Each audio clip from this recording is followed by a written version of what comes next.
감사합니다. 오늘도 행복한 얼굴, 또 좋은 얼굴로 이렇게 또 다시 만나게 되어서 너무나 감사를 드립니다. 저는 지난 주일날 하나님과 동행하는, 더 쉬운 말로 하면은 하나님과 산책을 하는, 하나님과 함께 걷는 삶을 살자. 왜? 하나님과 함께 삶을 통해서 우리가 좀 더 성숙해지고 주님을 닮아갈 수 있기 때문입니다.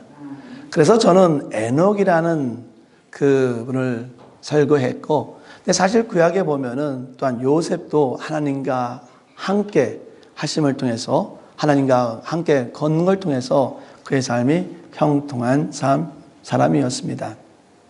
신약에는 하나님과 동행했던 사람을 보면은 가장 대표적인 사람은 바로 예수님의 제자들입니다.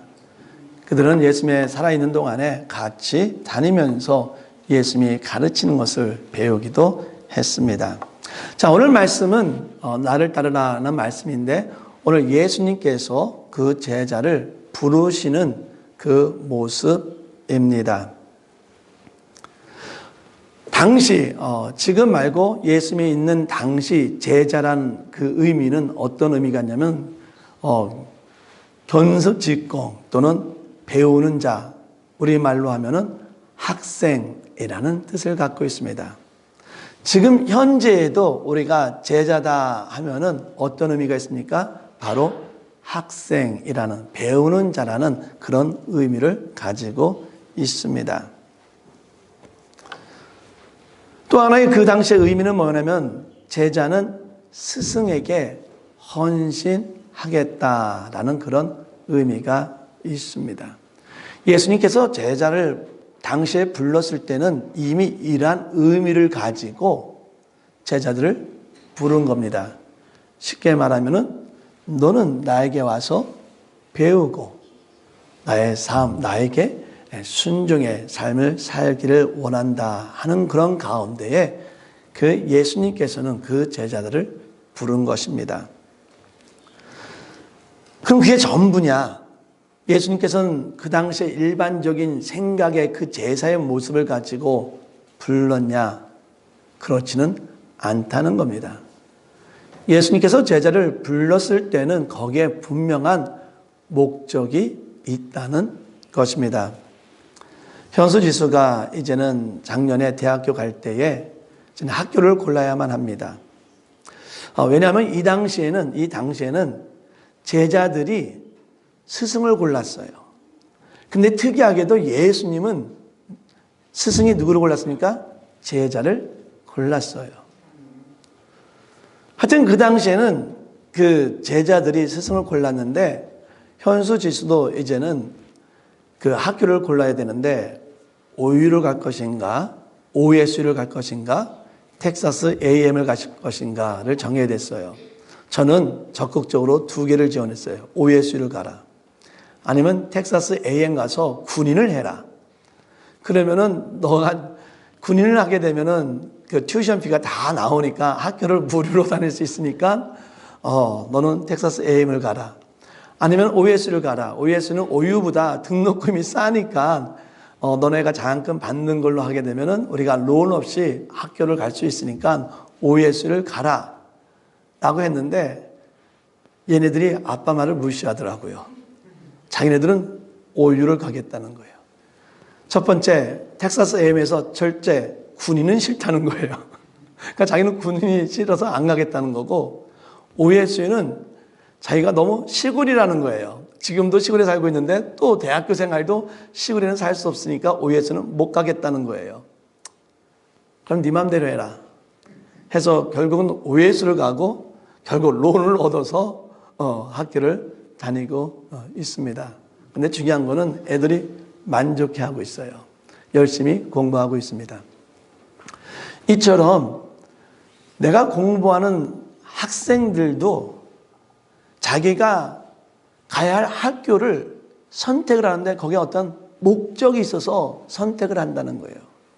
그렇다면 하물며 예수님께서는 우리들을 제자를 불러주었는데 아무런 이유도 없이 단지 너는 나의 제자가 되라라고 부르지는 않았다는 겁니다.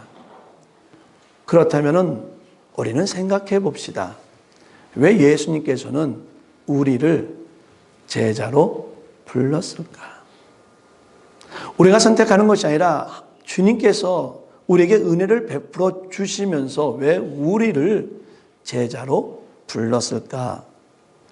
첫 번째는 예수님은 우리의 삶이 바뀌기를 원했기 때문에. 예수님의 제자들이 여태까지는 사람 고기를 낚는 어부였어요. 근데 주님께서 말씀하시기를 내가 너는 사람 낚는 어부로 만들겠다. 이젠 그들의 삶이 바뀌는 거예요. 어쩌면 여태까지는 물질적인 면에서 그 모든 노력을 투자했지만 이제 물질이 아닌 한 영혼을 사랑하는 것, 한 영혼을 키워야 돼가는 그런 삶의 변화가 있어야 한다는 겁니다. 그런데 저도 경험해 봤지만은 우리의 삶을 바꾸는 것이 결코 쉽지 않습니다. 우리가 너무나 잘 알고 있는 단어가 뭐냐면 작심삼일이라는 거예요.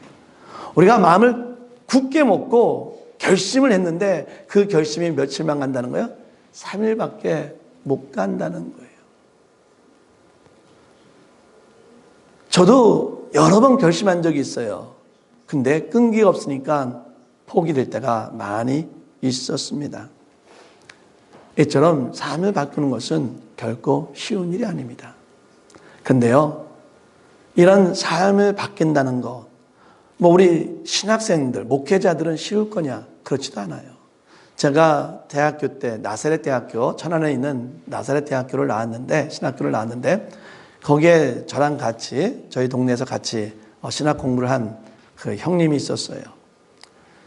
그분이 어느 날 학교 내에서 있는 부흥회에 참석을 하고 그 부흥에서 너무나 뜨거운 그 열정을 발견하고 그 부흥의 마지막 날 그 형님이, 그 청년이 갑자기 목사님이 설교 마쳤는데 갑자기 손을 들더니 자기가 간증을 할 게 있다는 거예요.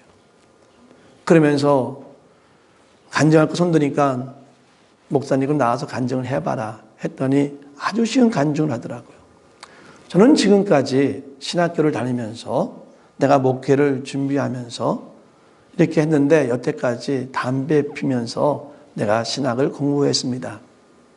이제부터는 제가 이제 담배를 끊도록 하겠습니다.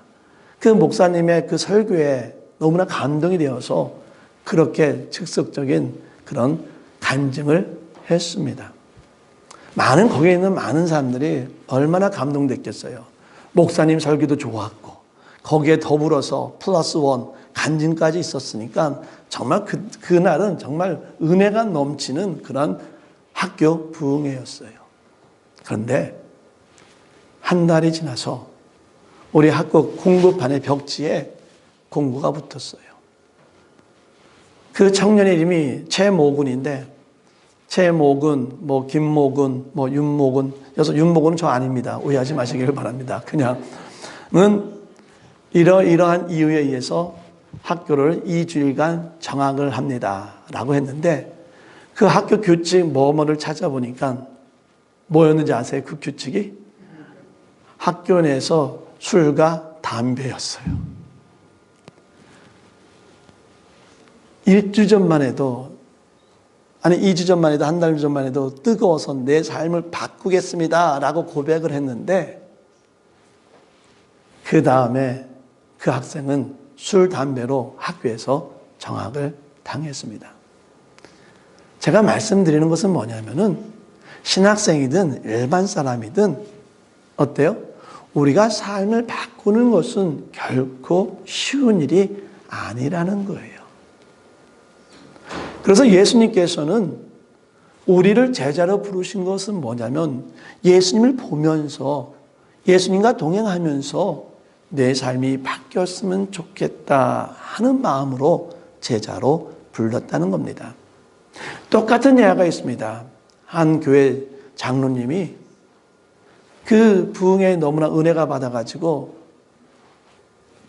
너무나 뜨거워서 너무나 기쁜 그런 은혜의 삶을 살고 있는데 그 아들에게 어떤 사람이 물어봤어요. 야, 너네 아버지가 교회 부흥회를 통해서 많은 은혜를 받았는데 삶 가운데 뭐가 바뀌었냐? 라고 물어봤어요. 그랬더니 그 아들이 그렇게 얘기하더랍니다. 와인에서 소주로 바뀌었습니다. 신학을 아는 사람이나 일반 사람이나 삶을 바꾸는 것이 결코 쉬운 일은 아닙니다. 하지만 우리는 알아야 돼요. 주님께서 우리를 부른 이유는 우리의 삶이 바뀌기를 원합니다. 죄송한 말이지만은 우리 기독교를 많은 이게 엔티 크리스찬, 기독교를 반대하는 싫어하는 사람들은 우리를 기독교라고 부르지 아니하고 개독교라고 부릅니다. 우리가 그들의 말을 무시할 수는 있어요. 하지만 그렇다고 완전히 무시하는 것이 아니라 왜 그들은 우리를 그렇게 부르는가 한 번 정도는 생각은 해봐야 될 것 같습니다. 물론 크리스찬을 반대하는 엔티 크리스찬이기 때문에 저는 그렇게 말할 수 있어 라고 생각할 수 있지만은 그래도 왜 그들은 우리를 이렇게 개처럼 취급하는가? 아마 그 중에 하나는 예수를 따라간다 하면서도 우리의 삶이 바뀌지 않기 때문일 수도 있습니다. 따라서 우리가 예수를 통해서 우리가 삶이 바뀌기를 진심으로 바랍니다. 주님께서 우리를 부른 두 번째 이유는 오늘 요한복음 15장 16절 17절에서 오늘 말씀이 아닌 요한복음 15장 16절 17절에서 볼 수 있습니다. 너희가 나를 택한 것이 아니요 내가 너희를 택하여 세웠나니 이는 너희로 가서 열매를 맺게 하고 또 너희 열매가 항상 있게 하여 내 이름으로 아버지께 무엇을 구하든지 다 받게 하려 함이라.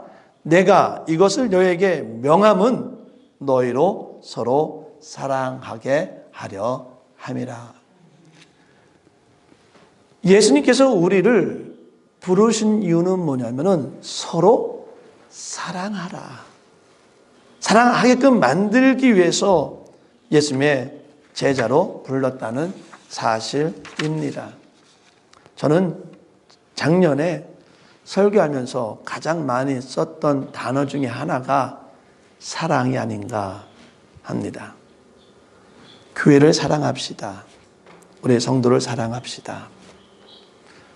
제가 좋아하는 단어, 많이 썼던 단어 중에 하나는 사랑이었습니다. 아까도 말했지만은 많은 외부 사람들이 교회를 많이 비판합니다.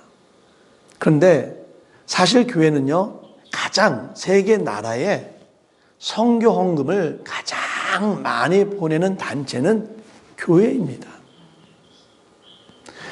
세계뿐만 아니라 그 한 나라에, 한 동네에 가장 구제를 많이 하는 단체도 교회입니다. 그런데 이렇게 열심히 선교 헌금도 보내고 열심히 하는데 교회가 비판을 받는 이유는 무엇입니까? 저 개인적으로 한번 생각해 봅니다. 혹시 교회 안에 형식적인 사랑이 있는 것은 아닌가? 미국 교회에서도 마찬가지고 한국 교회에서도 추수감사주일, 성탄절 하면은 많은 주위 사람들에게 베풀어 줍니다. 정말 그 성탄절에는 너무나 많은 이웃들에게 교회들은 헌신을 합니다. 그런데도 때로는 비판을 받습니다. 한 선교사님이 이런 부탁을 했습니다. 아프리카에 있는 선교사님이 한국 교회에 편지를 보냈습니다. 이 아프리카에는 아이들이 옷이 많지 않습니다. 또한 어디서 옷을 사기도 힘듭니다. 그러니까 한국에서 이렇게 아이들이 입지 않는 그냥 남는 옷을 보내주어도 여기서는 너무 소중하게 쓸 수 있습니다. 그 아이들에게 옷을 보내주셨으면 고맙겠습니다 라고 선교사님이 한국교회에 편지를 썼어요. 선교사님은 물론 한국 사이에 어떤 그런 것 때문에 놀란 것도 있지만은 이 아이들에게 필요한 것은 새 옷이 아니었어요. 상표가 뜯지도 않은 그런 옷이 아니었어요. 정말 그냥 옷이면 아이들은 충분했어요. 그런데요, 그 교회들은 보내달라는 그 행사에 그냥 그 행사를 참여함으로 그냥 그 행사를 위해서 사랑이 아닌 행사를 위해서 그 옷을 가져온 것에 대해서 그분은 놀랬다고 합니다. 저도 학교 다니면서 그러한 똑같은 경험을 했어요. 우리 나사렛 대학교에는 그 장애우 협의회가 있어서 아이들 자기네끼리 클럽을 만들어서 장애우를 돕는 그런 조그만 한 12명 정도가 하는 그런 좋은 단체가 있었어요. 하루는 학교 행사를 맞이해서 장애우를 초청하기로 하고 그들과 같은 시간을 보내기로 했습니다. 그래서 그 클럽에서 우리 학교에다가 광고를 냈어요. 이날 우리 장애우를 초대해서 우리가 같이 운동도 하고 같은 시간을 보낼 테니까 도와줄 수 있는 사람들은 같이 참여를 했으면 좋겠습니다 라고 광고를 냈어요. 그랬더니 또 신학교잖아요. 많은 학생들이 같이 동참을 해서 같이 운동도 하고 같이 좋은 시간을 보냈어요. 거기까지는 좋았습니다. 모든 사람이 다 그렇다는 건 아니에요. 그런데 제가 가슴 아프게 좀 느꼈던 것 중에 하나가 뭐냐면은 장애우를 돌봐주는 사람들이 이 장애우를 보는 눈길은 뭐였냐면 나는 건강한 사람, 너는 아픈 사람. 내가 건강하니까 너를 도살펴 주는 거야. 우리가 이제는 장애우라는 말을 씁니다. 왜 장애우입니까? 우리는 친구예요. 비록 이 사람이 그냥 삶을 살게 약간 부족한, 삶을 사는데 약간 불편함을 갖고 있는 우리의 친구예요. 죄송한 말이지만은 오해는 하지 마십시오. 이분들이 병신이 아니에요. 우리들은 옛날에 그런 말을 많이 썼어요. 장애우란 대신에 병신이라는 말을 썼어요. 이 사람들은 병신이 아니에요. 단지 삶을 살아가는 데 있어서 약간의 부족함을 갖고 있는 거지 어떤 병신이 아니라는 거예요. 그런데 놀랍게도 신학교에서 이들을 대한 태도는 장애우, 친구가 아닌, 벗이 아닌 나는 너보다 건강하고 너는 나보다 약하고 나는 너보다 가진 것이 많고 너는 나보다 가진 것이 없는 그런 눈길로 바라보는 것을 제가 느꼈을 때에 너무나 화가 났습니다. 사랑하는 성도 여러분, 예수님께서는 이렇게 말을 합니다. 마태복음 25장 40절 말씀을 보면은 너희가 여기 내 형제 중에 지극히 작은 자 하나에게 한 것이 곧 내게 한 것이니라. 즉 예수님께서는 형식적인 사랑이 아니라 아무리 작은 자라도 내 실존적인 삶 가운데 베푸는 사랑은 그 나에게 한 사랑과 똑같다라고 말을 합니다. 사랑하는 성도 여러분, 우리 교회가 바뀌기를 원합니다. 예수를 통해서, 예수를 배움을 통해서 비록 우리의 삶이 바뀌는 것이 쉽지 않지만은 예수를 위해서 내 삶이 바뀌기를 원합니다. 특별히 여태까지 내 삶이 내 중심이었다면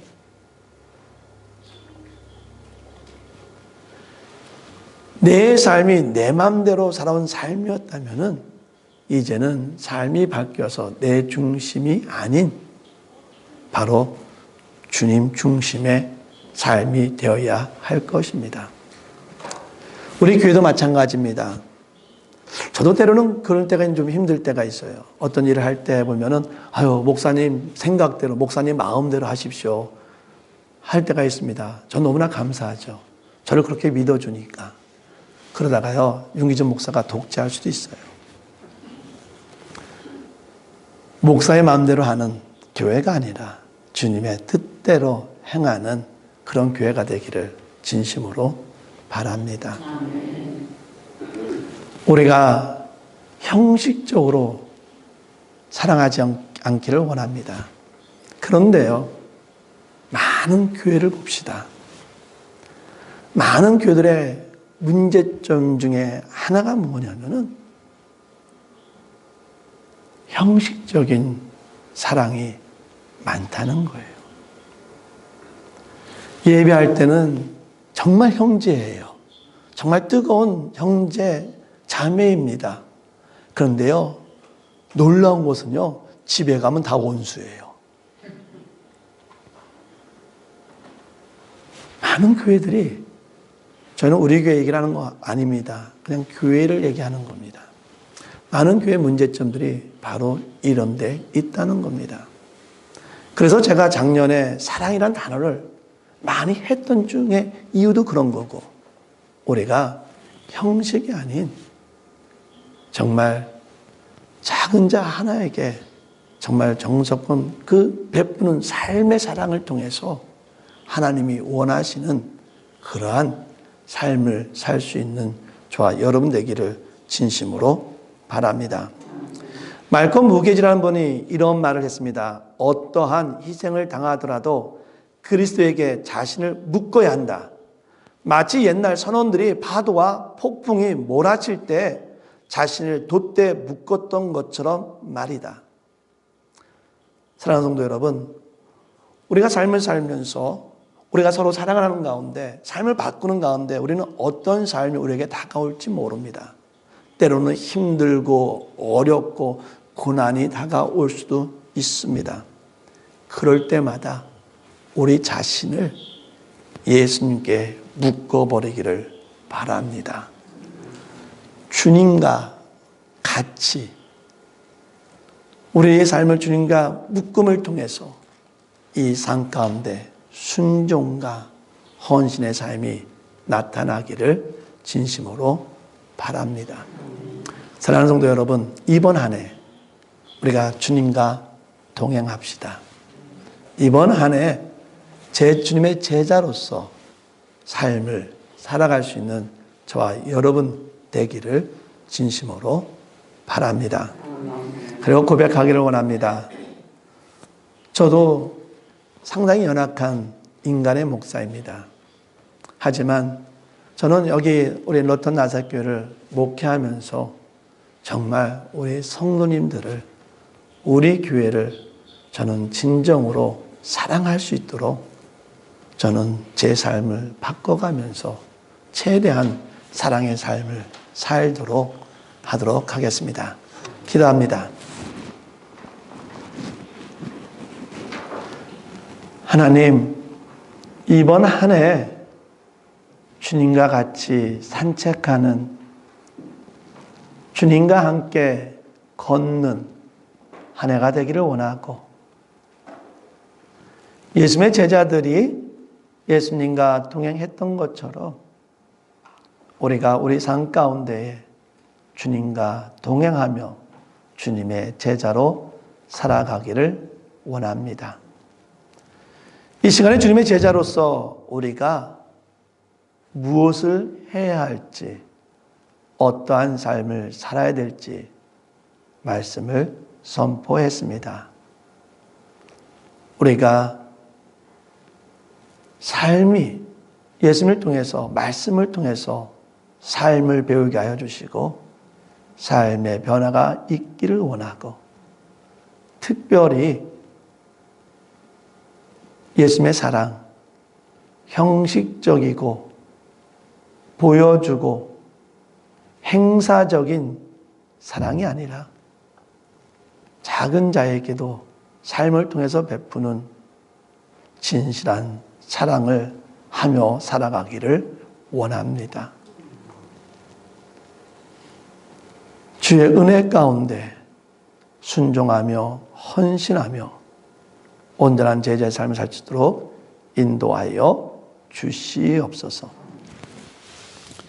이제는 우리를 살리기 위해서 십자가에서 죽음을 당하신 예수 그리스도의 사랑과 우리를 구원하기 위해서 예수를 보내주신 하나님의 은혜와 우리가 온전하고 거룩하며 좀 더 성숙한 삶을 살아갈 수 있도록 인도해 주시는 성령님의 인도 교통하심이, 내가 예수님을 따라가면서 예수님과 동행하면서 삶을 바꾸며 주님이 원하시는 삶과 주님이 기뻐하시는 삶과 사랑의 삶을 살겠다고 다짐하는 우리 모든 교회와 성도 위에 영원히 있기를 간절히 축원하나이다. 아멘.